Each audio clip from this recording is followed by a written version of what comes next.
देखिए, आज हम रीइमेजिन डेमोक्रेसी इस पे बात करेंगे। And well we wish to talk about reimagining democracy, हमारी पहली कोशिश होगी कि पार्लियामेंट्री डेमोक्रेसी को एक रीइमेजिन किया जाए। रीइमेजिनेशन क्यों कह रहे हैं हम? सीधी सी बात है कि जो इमेजिनेशन जिसके तहत सन 47 में बंटवारे के बाद और ख़ास तौर पर जब सन 50 में हमारा संविधान लागू हुआ, पार्लियामेंट्री फॉर्म ऑफ डेमोक्रेसी की अवधारणा को मूर्त रूप दिया गया, rule by constitution, rule by law को की जड़ें मजबूत की जाने लगी। ठीक 47 के बाद जब हमारे पड़ोस का मुल्क जो हमसे अलग हुआ था, उसने एक अपने लिए अलग राह चुनी थी, जो राह एक एक्सक्लूसिव पॉलिटिक्स की ओर जा रही थी। हमारी राह बिल्कुल हमने बावजूद बंटवारे के, बावजूद पीड़ा के, बावजूद एक उस तरह के वैश्यपने के दौर में हमने, क्योंकि ये गांधी का मुल्क था, नेहरू का मुल्क था, अंबेडकर का मुल्क था, आज़ाद का मुल्क था, हमने अपनी जो तामीर की, अपने रास्ते की, अपने नक्शे की आगे के दिनों के लिए, उसमें हमने संसदीय लोकतंत्र को सबसे बड़ी अहमियत दी। और संसदीय लोकतंत्र को अहमियत देने के पीछे एकमात्र ये चीज थी कि जो प्रतिनिधित्व है वो व्यापक हो, जो बहुलवाद है हिंदुस्तान का उसकी व्यापकता परिलक्षित हो, वो दिखे संसद की इमारत के अंदर, व्यवहार में, विमर्श में। ये यात्रा चल पड़ी, कमोबेश थोड़ी दिक्कतें, थोड़ी परेशानियां, लेकिन आज़ाद हिंदुस्तान में जब हमने संसदीय लोकतंत्र की इस अवधारणा को मूर्त रूप देना स्वीकार किया, तो हमने ये तय किया कि चाहे कितनी भी बाधाएं आए, हम इस रास्ते को नहीं छोड़ेंगे। हमने छोड़ा भी नहीं, विपत्तियां बहुत आई। कालांतर में मैं आप सभी के माध्यम से, आप में से कईयों को मालूम होगा, पहली लोकसभा या पहली संसद, लोकसभा राज्यसभा कह लीजिए, विपक्ष गौण था, बहुत छोटा, मिनिस्क्यूल, लेकिन विपक्ष को विमर्श के बहुत बड़े अवसर मिला करते थे। बल्कि वक्त तय करने की भी जो पूरी परिपाटी थी, उसमें यह नहीं था कि अगर ये इस पार्टी के मात्र 4 सदस्य हैं या 6 सदस्य हैं तो उनका वक्त उस अनुपात में कम हो जाएगा। क्वालिटी ऑफ डिबेट, जिसको कहते हैं कि बहस की गुणवत्ता पे बहुत जोर हुआ करता था। कई लोग आज भी स्मरण करते हैं, प्रोफेसर हिरेन मुखर्जी, भूपेश गुप्ता, बाद के दौर में अटल जी। 62 में चीन से हम लड़ रहे थे और उस लड़ाई के दौरान विपक्ष ने सदन के सत्र की मांग की। तत्कालीन सरकार मना कर सकती थी, जैसे इन दिनों सरकार ने चाइना को लेकर के उस बीते वर्ष जो कुछ हुआ मना कर दिया, लेकिन उस सरकार ने मना नहीं किया। चर्चा हुई, व्यापक चर्चा हुई। छोटे दलों के जो नेता थे उन्हें बहुत वक्त मिला, सरकार की आलोचना हुई, क्योंकि उस वक्त सरकार और देश एक चीज नहीं हुआ करती थी। देश एक ऐसी अवधारणा है जिसकी इयत्ता अलग है, जिसकी पहचान अलग है। सरकार एक लोकतांत्रिक प्रक्रिया से चुनी जाती है, हर 5 वर्ष के बाद सरकार बदलती है, या उसी सरकार को फिर से लोग विश्वास देकर के, वोट देकर के फिर से उस सरकार को बहाल करते हैं। लेकिन सरकार और देश और राज्य तीनों अलग अवधारणाएं हैं। मैं इसी संदर्भ में इस बात को रख रहा था कि छोटे विपक्ष के होने के बावजूद, चूंकि संसदीय लोकतंत्र की गरिमा इस बात में है कि विमर्श कितना व्यापक हो सकता है, विमर्श कितना संवेदनशील हो सकता है। यह संसदीय लोकतंत्र की वो परिपाटी है जिस परिपाटी ने हिंदुस्तान में संसद को उस मुकाम तक पहुंचाया जिस मुकाम में हर व्यक्ति को, हर नागरिक को गर्व होता है। आज भी बावजूद कई दिक्कतों के, कई परेशानियों के, मैं इस कुछ मौलिक बिंदुओं पर चर्चा से पूर्व कुछ बातें कहना चाहता हूं, आपके साथ साझा करना चाहता हूं। सर्वपल्ली राधाकृष्णन ने एक बार बात कही थी। उनसे लोगों ने पूछा, आखिर संसद चीज क्या है? क्या एक इमारत है या महज, जिसको कहते हैं ना कि पार्लियामेंट शब्द की जो व्युत्पत्ति है पार्ले, ये फ्रेंच भाषा में इसका मतलब होता है टॉक, बातचीत, संवाद। तो उन्होंने कहा कि संसदीय लोकतंत्र में संसद की दो अहम महत्वपूर्ण भूमिकाएं होती हैं। एक, विधायी कार्य, यानी कि किसी भी विषय पे, किसी भी पहलू पे आप कानून बनाएं। वो कानून कैसे बनाएं? विमर्श से, व्यापक विमर्श से, उसके हर पहलू पे बातचीत हो, कहां क्या कमी है, कहां और मजबूती लाई जा सकती है, कहां ये कानून जनहित के खिलाफ जाके खड़ा हो जाएगा, कहां ये कानून कुछ तब्दीलियों के साथ जन सरोकार को और मजबूत और बलवती करेगा। और दूसरा अहम रोल, अहम भूमिका दूसरी जो संसदीय लोकतंत्र में संसद की होती है, वो है विमर्श की। विमर्श से तात्पर्य है, डेलिब्रेशन से तात्पर्य है कि कोई भी ऐसी चीजें, कोई भी ऐसा पहलू, कोई भी ऐसा एक ऐसा बिंदु जिससे जन भावनाएं जुड़ी हुई हैं, लोग परेशानी में हैं, लोग चाहते हैं कि प्रतिनिधिक संस्था जो कि संसद है उस पर हमारे इन बिंदुओं पे चर्चा हो। तो डेलिब्रेशन एंड लेजिस्लेशन, इन दोनों को लेकर के संसद की जो यात्रा हमारी शुरू हुई, मैं कहूंगा कि पहले आम चुनाव के बाद से वो यात्रा कमोबेश चलती रही। उसको पहला झटका सन 75 में लगा। लोकप्रिय तरीके से चुनी गई थी हमारी तत्कालीन प्रधानमंत्री इंदिरा जी, लेकिन कुछ ऐसे डेवलपमेंट हुए, कुछ ऐसी परिस्थितियां पैदा हुई कि उनके कुछ सलाहकारों ने उन्हें यह राय दी कि संसदीय लोकतंत्र की ये जो परिपाटी है, जहां आप पर भी सवाल हो सकते हैं, उसको थोड़ा कर्व किया जाए। तो कैसे हुआ? उसको करने के लिए देश में इमरजेंसी लाई गई, आंतरिक सुरक्षा का हवाला देते हुए। और इमरजेंसी आई तकरीबन 75 से लेकर के 76 के आखिर तक, 77 के शुरू तक रही। फिर आम चुनाव हुए और जनता ने संसदीय लोकतंत्र, लोकतांत्रिक परंपराओं पे हुए इस कुठाराघात का प्रतिकार मतदान करके लिया। सरकार बदल गई। तो बदली हुई सरकार को क्या विरासत मिली? उसको यह विरासत मिली कि संसदीय लोकतंत्र की जो स्थापित मान्यताएं हैं, जो परंपराएं हैं, जिसमें विधायी कार्य और विमर्श के लिए जगह होनी चाहिए, उस पर किसी भी प्रकार का हमला ना हो, उस पर किसी भी प्रकार की ऐसी कोशिश ना हो कि एक अंधेरा सा कायम हो जाए। बहरहाल फिर उसी लोकतांत्रिक तरीके के माध्यम से इंदिरा जी 80 में पुनर्वापसी करती हैं। जनता पार्टी का प्रयोग असफल हो जाता है, मध्य रास्ते मध्यावधि चुनाव होते हैं और इंदिरा जी की वापसी होती है, जैसा मैंने जिक्र किया। फिर उन्हें भी क्या संदेश किया कि आपके कार्य मनसा वाचा कर्मणा में, आपकी कार्यशैली में कहीं भी लोकतांत्रिक परंपराओं पर अगर कुठाराघात होगा तो जनता के पास वो कुंजी है जिससे वो आपको बदल के रख देगी। इतिहास की उस विरासत, उस संदर्भ से आइए समकालीन दौर की चुनौतियों, समकालीन दौर की बात करें। इमरजेंसी नहीं लगी हुई है, शायद जरूरत भी नहीं है, लेकिन हालात वैसे ही हैं। मैं क्यों कह रहा हूं कि हालात वैसे ही हैं? सन 52 में जब इस अवधारणा को मूर्त रूप दिया गया, जिसे हम संसदीय लोकतंत्र कहते हैं, आप खुद से आंकड़े देख लीजिए, संसद कितने दिनों तक चला करती थी एक साल में? तकरीबन 140, 50, 60 दिन तक। और आज कितने दिन तक चलती है? मैं दिन क्यों गिनवा रहा हूं? दिन इसलिए गिनवा रहा हूं कि उससे गंभीरता का पता चलता है कि अचानक से जिस संसदीय लोकतंत्र पर हमारे लोकतंत्र की इमारत खड़ी है, जहां वो बेजान सी इमारत नहीं है, वहां इबारत लिखी हुई है जो हमारे पुरखे लिख गए थे। आज क्या कोशिश हो रही है? कैसे सत्र चल रहे हैं? और सरकार के सारे फैसले एग्जीक्यूटिव डिसीजन से होते हैं, ऑर्डिनेंसेस से होते हैं। और जब सत्र बुलाया जाता है तो ऑर्डिनेंसेस पे मुहर लगाने की कोशिश होती है। कहां गया विमर्श?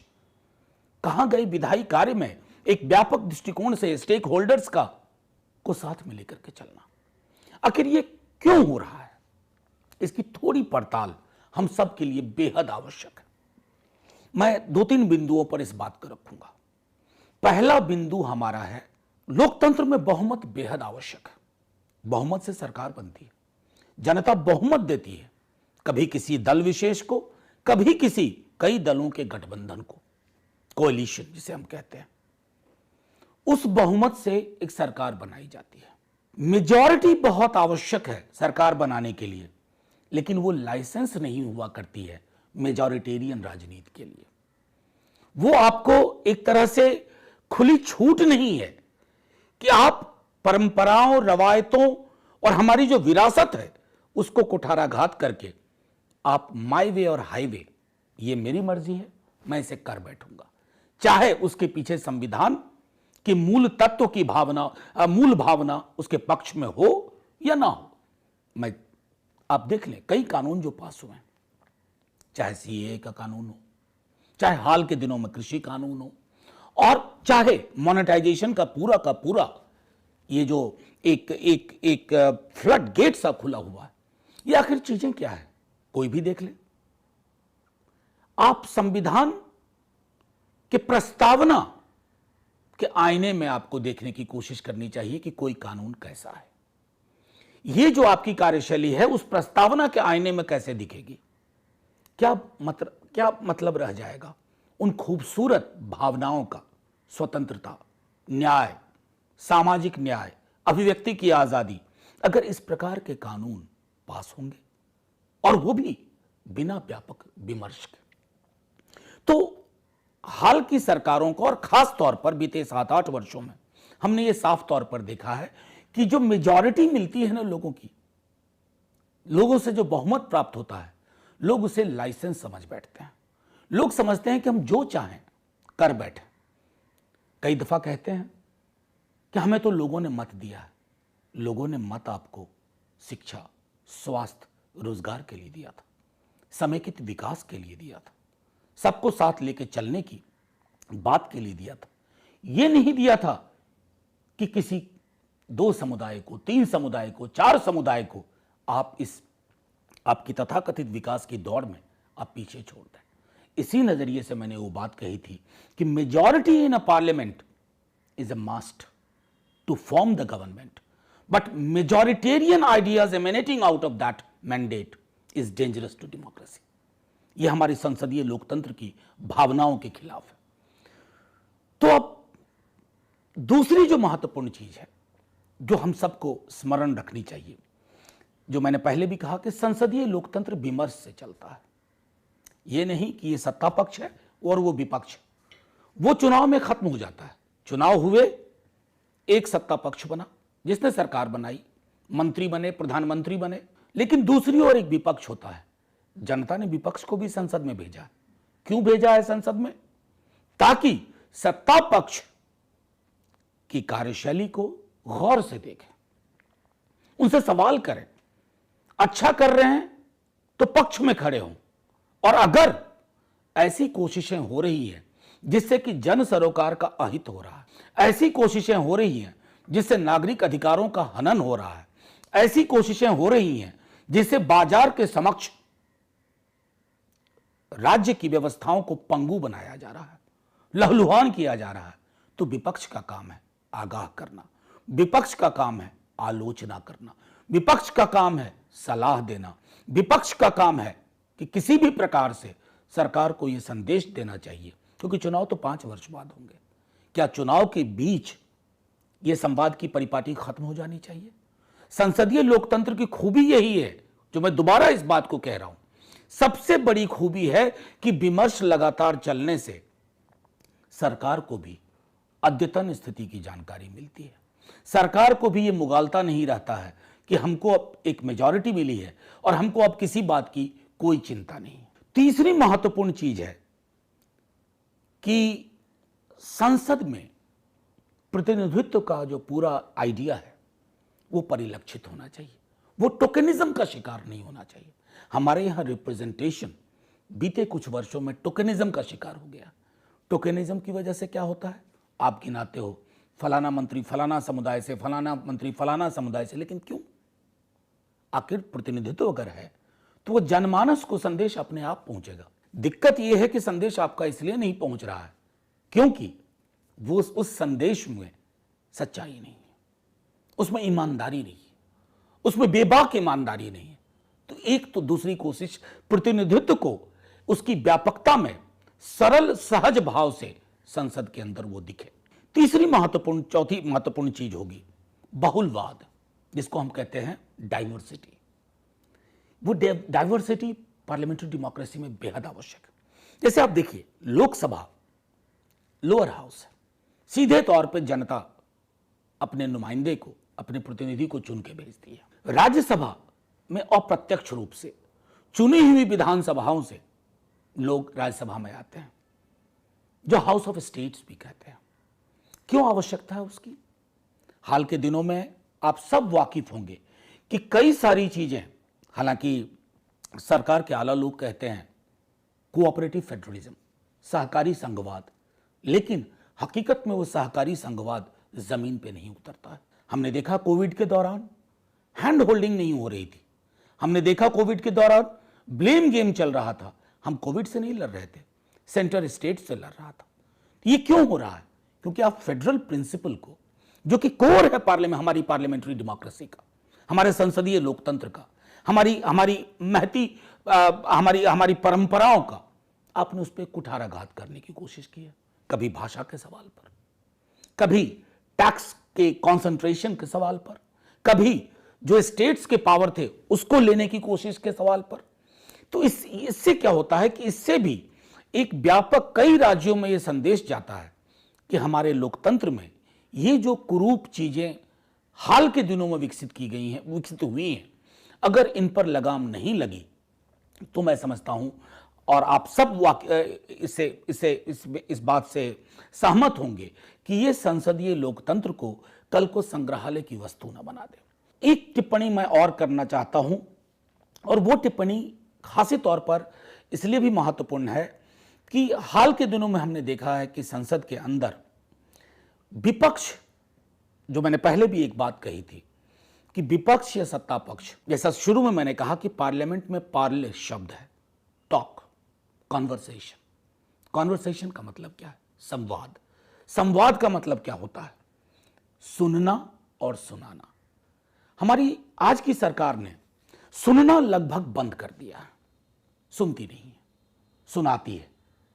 लेकिन अगर हम री इमेजिन करें पार्लियामेंट्री डेमोक्रेसी को, संसदीय लोकतंत्र को, तो इस री इमेजिनेशन में यह परिलक्षित होनी चाहिए, बात दिखनी चाहिए हमारे सरोकारों में, हमारी प्राथमिकताओं में, कि हम सुनते भी हैं और सुनाते भी। उसकी वजह से क्या दिक्कत होती है कि जब आप समझते हैं कि विपक्ष, आप समझते हैं अवरोधक है, मार्ग अवरोधक है। क्यों लग रहा है आपको मार्ग अवरोधक है? क्योंकि आपकी कार्यशैली में आप विपक्ष को शत्रुता की जुबान से देखते हैं, और उसका नतीजा ये हुआ, मैं सिर्फ सत्ता पक्ष को नहीं कहूंगा, विपक्ष भी सत्ता पक्ष को शत्रुता की जुबान से बोलता है। हम पॉलिटिकली एक दूसरे से अलग हैं, वैचारिक रूप से, राजनीतिक रूप से, लेकिन संसद के अंदर तो हम सब हैं। आप सत्ता पक्ष से, हम विपक्ष से हैं। तो एक जो संवाद में प्रवृत्ति होनी चाहिए, और वो प्रवृत्ति क्या होनी चाहिए? वो प्रवृत्ति ये होनी चाहिए कि हम बिना किंतु परंतु परंच के बातचीत को तैयार हैं। अगर हमने वो चीजें कर ली कि हम बातचीत कर सकते हैं और हम शत्रु नहीं हैं, हम दो वैकल्पिक प्रस्थापनाएं हैं, दो वैकल्पिक विचार हैं, इस देश को कैसे आगे ले जाए, तो मैं समझता हूं कि कई सारी विसंगतियां जो हाल के दिनों में हमने देखी हैं वो खत्म हो सकती हैं, उन्हें कम किया जा सकता है। एक आखिरी टिप्पणी मैं जरूर करना चाहूंगा। पंडित जवाहरलाल नेहरू इस पार्लियामेंट्री डेमोक्रेसी के बहुत बड़े पैरोकार थे।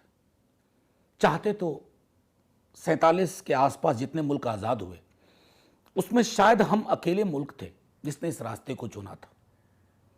वो चाहते तो संस्थाओं को कुंद कर सकते थे, परंपराएं अलग तरह के विकसित कर सकते थे।